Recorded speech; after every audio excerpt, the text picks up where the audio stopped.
Hoje, você vai conhecer 5 gerações reais da Valáquia medieval, uma família que viveu entre a cruz cristã e o crescente otomano e sua conexão com o Conde Drácula. Esta é a história da dinastia Dracul. Radu I governou a Valáquia no final do século XIV, em uma época em que o principado ainda lutava para sobreviver entre potências maiores.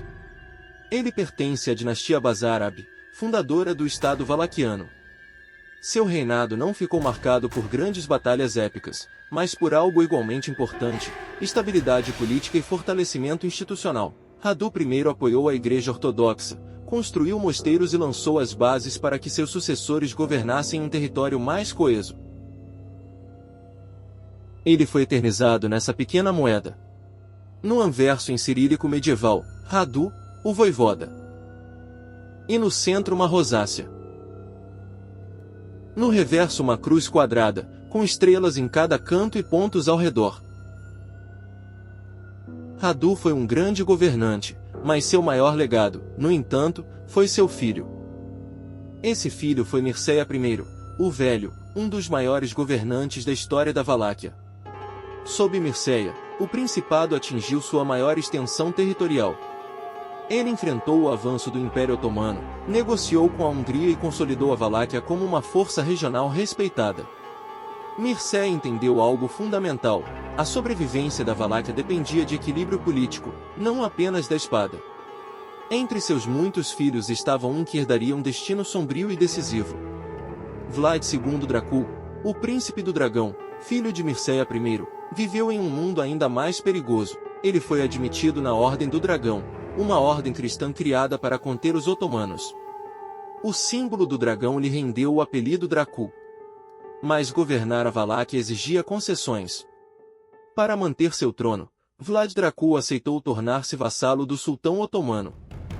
Como garantia dessa lealdade, ele tomou uma decisão extrema: enviou 2 de seus filhos como reféns ao Império Otomano. Esses filhos eram Vlad Tepes e Radu Selfrumos. O mais jovem deles ficou conhecido como Radu Selfrumos, Radu, o Belo. Na corte otomana, Radu adaptou-se rapidamente.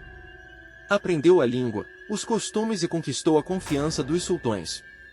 Enquanto seu irmão odiava o cativeiro, Radu o transformou em vantagem.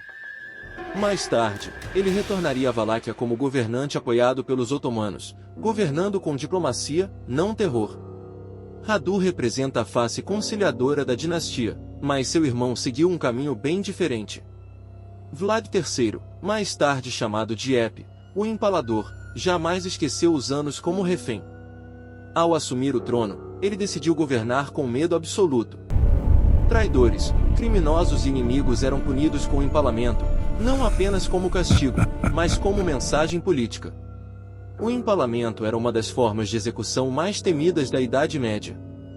O método consistia em atravessar o corpo da vítima com uma estaca de madeira longa e afiada.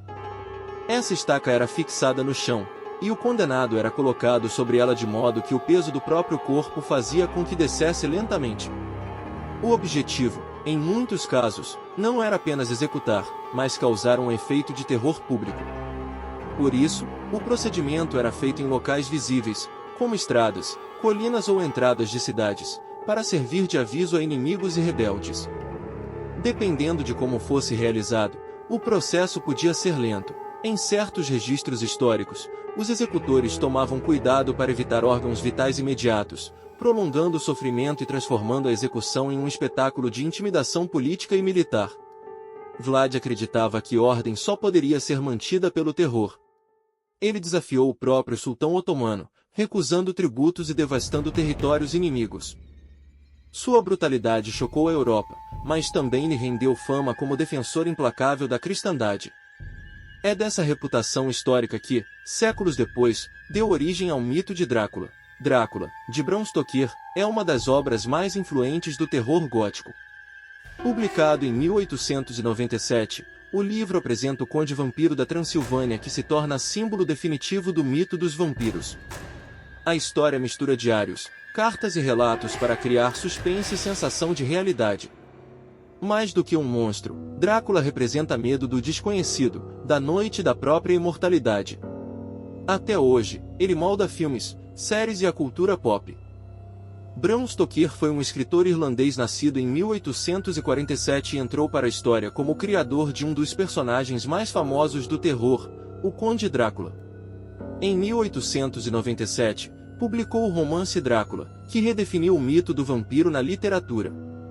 Mesmo sem ter sido um grande sucesso imediato, o livro se tornou um dos maiores clássicos do horror mundial. Um fato curioso sobre Bram Stoker é que, apesar de ter criado o vampiro mais famoso da Transilvânia, ele nunca visitou a Romênia. Toda a ambientação de Drácula foi construída a partir de pesquisas em livros, relatos de viagem, mapas e estudos históricos disponíveis em bibliotecas britânicas. Stoker usou descrições geográficas, folclore do leste europeu e documentos sobre governantes da Valáquia para dar realismo à história, mostrando como uma obra marcante pode nascer apenas de pesquisa profunda e imaginação. Os dois castelos mais associados à lenda de Drácula são o Castelo de Bran e o Castelo de Coenari, mas a história de cada um é bem diferente. Bran, com suas torres e aparência dramática, ficou famoso no turismo como o Castelo do Drácula.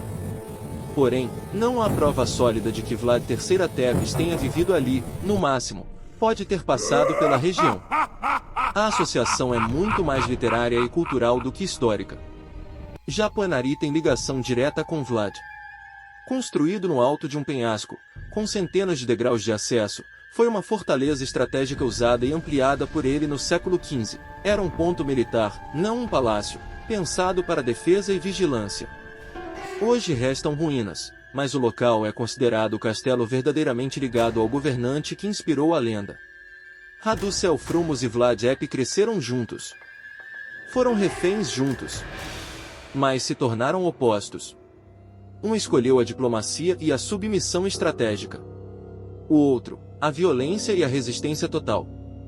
Ambos, porém, eram frutos da mesma dinastia iniciada por Radu I, fortalecida por Mircea I e moldada pelo caos do século XV.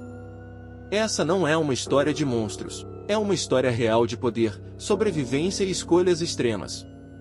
Se você gostou dessa viagem pela história real por trás de Vlad, o Empalador, deixe seu like, inscreva-se no canal e diga nos comentários, Vlad foi um tirano cruel, ou um governante necessário para seu tempo? Até o próximo vídeo.